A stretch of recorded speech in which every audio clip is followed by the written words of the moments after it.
हमारे YouTube channel सतलोक TV 1008 को like subscribe करें।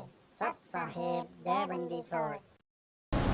अब जैसे हम क्या करते हैं, लड़के का विवाह होता है, ओहो छाती फूल जाए पिता की, अब पता नहीं क्यों करूँगा और ये करूँगा और डीजे बजाऊँगा।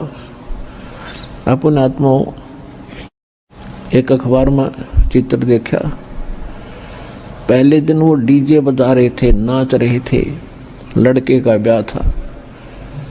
अगले दिन वो लड़का अपना बारात जा रही थी, जिस कार में वो दूल्हा बैठा था वो किसी टकरा गया एक टैंकर से। उस कार में 8 आदमी थे, 8 के 8 मर गए। और दूल्हे के साथ में तो खास निजी आदमी बैठा करें, कोई बहनोई या कोई फूफा या मामा, वो सारे मर गए।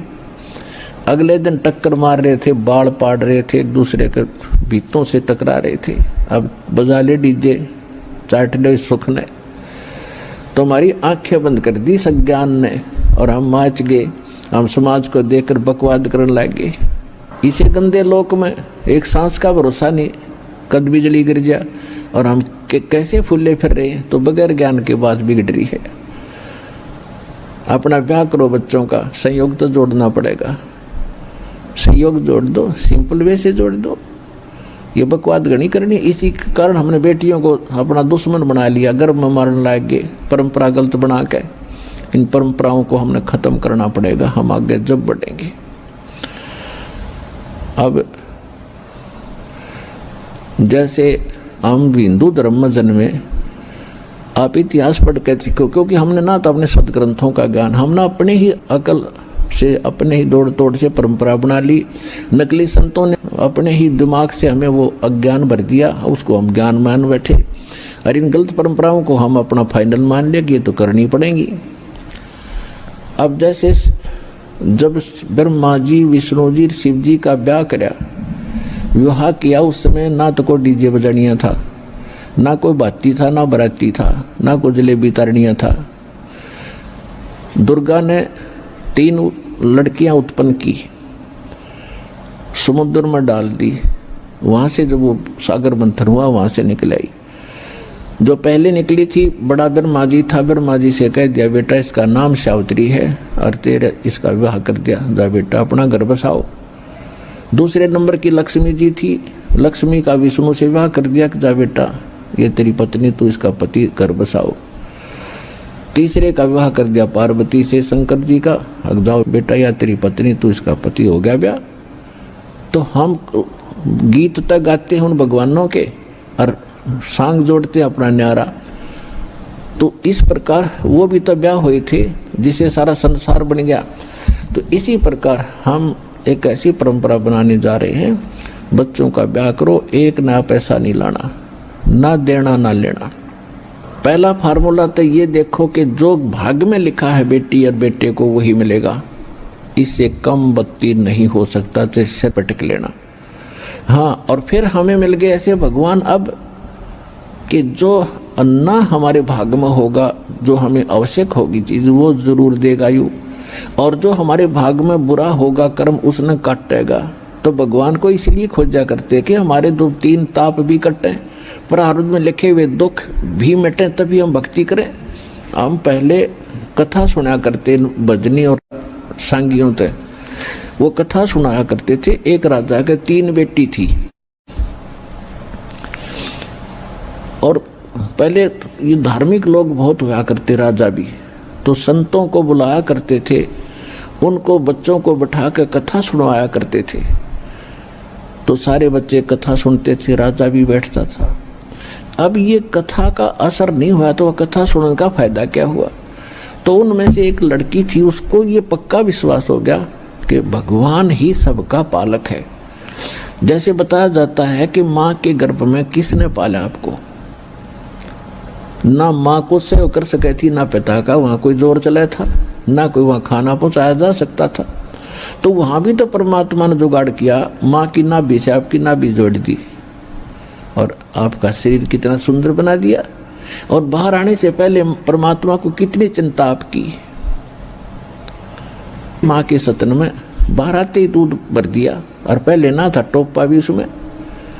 तो भगवान आपका कितना खैर खवा है, कितनी केयर टेक करता है, उसको पता है इसको क्या चाहिए था। और ईब आप सियाने गणे बन गए, भगवान से दूर हो गए, उससे भी ऊपर पहुंचना चाहते, इंटरनेट बना लिया, जहाज बना लिया, ऊपर भेज दिए, वो जेट विमान भेज दिए इन पर, मंगल ग्रह पर खाए जाओ धक्के, इनमें के खाली पत्थर पड़े। ये जो स्थान है उसकी खोज करो, जो हम बताएंगे उस स्थान पर जाया जाएगा जहाँ सदा सुखी हो गए। तो जो प्रसंग चल रहा है उसी पर आते हैं हम। तो हमने अपने बच्चों का जो विवाह करना है वो बहुत सिंपल वे से करना है। तो उस राजा की लड़की का ये बात समझ में आ गई कि भगवान ही सब कुछ करता है। माता पिता का जन्म भी संस्कार से हुआ हमारा। आज बेशक हम राजा की लड़की हैं और आगे संस्कार ही चलेगा, पिता हमारा कुछ साथ नहीं दे पाएगा। आप भी देख रहे हो, आप अपनी बेटी को विवाह करने के बाद क्या देते हो। अब परंपरागत ये थोड़े बहुत दान दहेज दे दिया करते, क्या उससे सारी उम्र सुखी हो जाएगी वो? नहीं, उसने अपनी मेहनत मजदूरी करके अपना निर्वाह करना ही पड़ेगा और देगा भगवान। तो उस बेटी का या पक्की समझ में आ गई, अब परमात्मा करता वही फाइनल है। तो एक दिन तीनों बहन बैठी थी, वो जिक्र चल रहा था।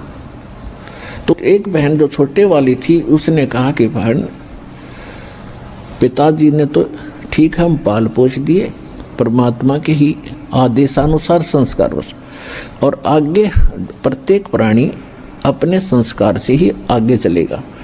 तो वो दो थी, वो अनजान थी, वो कहने लगी तू क्या पिताजी को नहीं मानती? मानती हूँ, पिताजी को पिताजी मानती हूँ। तो तेरा पेट पिताजी नहीं भर रहा? नहीं, पेट तो भगवान भरे सबके। उन दोनों ने जाकर पिताजी को सिखा दिया, हकीकत न्यू कहे भगवान ही सब कुछ करता है, मेरा कर्म मिल लेगा, इसमें कोई नहीं कुछ कर सकता।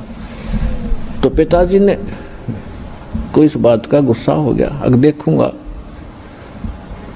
या कितनी सुखी होगी। उन दो को तो विवाह कर दिया राजाओं के लड़कों से, और तीसरी का विवाह कर दिया एक जंगल से लकड़ी काट कर लाता था और शहर में बेचा करता था।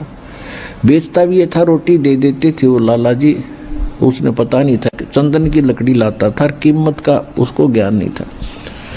तो उसने अपने नौकरों से कहा कि ऐसा निर्धन ढूंढ कर लाओ जो रोटी तक सीमित हो, फिर देखूंगा किसके भाग का खाती है। तो वो दो लड़कियां तो कहा करती हम पिता के कर्म का खाती है, और वो कहा करती नहीं, जीव अपने भाग का खाता है, अपने भाग्य से प्राप्त करता है। तो उसके नौकरों ने वो ऐसा निर्धन खोज दिया, अकिस्त निर्धन धरती बनी। उस लड़की का ब्याह उससे कर दिया, लड़की खुशी खुशी चली गई। अब फिर उसके साथ वो राजा की लड़की थी, उसने चंदन की लकड़ियों का ज्ञान था, वो लकड़ी काट कर लाता था और वो पूछा करती थी कितनी कीमत की देकर आते हो आप, कि रोटी रोटी देते मेरे को तो फिर वो वहां गई उसके साथ लकड़ी लेकर साथ में, और सेठों से कहा कि इतनी कीमती वस्तु को और आप ऐसे बेच रहे हो। जो बोले चल चल अपना काम करो, उसको पता नहीं था। तो एक दिन वह स्पेशल गई और कही कि आप लकड़ी लेकर आना और दूसरी दुकान पर देना, वो 2-3 दुकानों पर बेचता था। तो लड़की जाकर वहां कहने लगी कि मैं राजा की लड़की हूं और आप इसको क्या कीमत दे रहे हो। तो वो डर गए, तो उन्होंने थोड़ी कीमत बढ़ा दी, ठीक से उनका गुजारा सा हो गया। उसके बाद क्या हुआ कि वो दोनों लड़की जो राजाओं का विवाह किया था उनका युद्ध हो गया किसी के साथ, वो दोनों विधवा होगी और वो मारा गया, उनके पति परिवार भी नष्ट हो गए।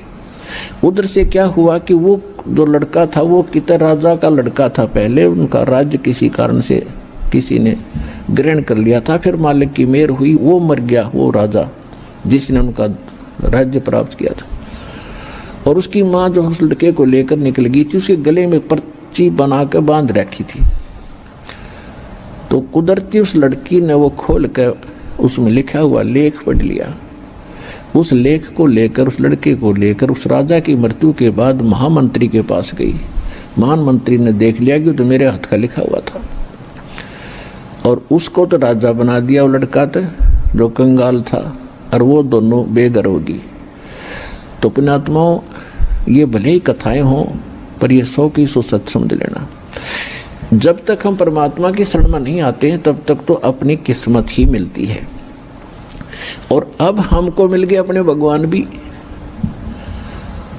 मासा घटे न तिल बधे, विद ना लिखे जो लेख, और साचा सतगुरु मेट कर ऊपर मार दे मेख। जब तक हम परमात्मा की शरण में नहीं आते तब तक तो अपना कर्म भोग रहे होते हैं। और ये विधान है कि जैसा कर्म विधाता ने लिख दिया वो मिटे नहीं, लेकिन पूर्ण सतगुरु की शरण में आने से उसको मेट कर, और मेख मारना मतलब फॉर एवर फिनिश्ड, सदा के लिए खत्म वो पाप कर्म, और शुभ कर्म लिख देगा मालिक अपनी कलम से। सतगुरु हाथ लेखनी सब बहिया।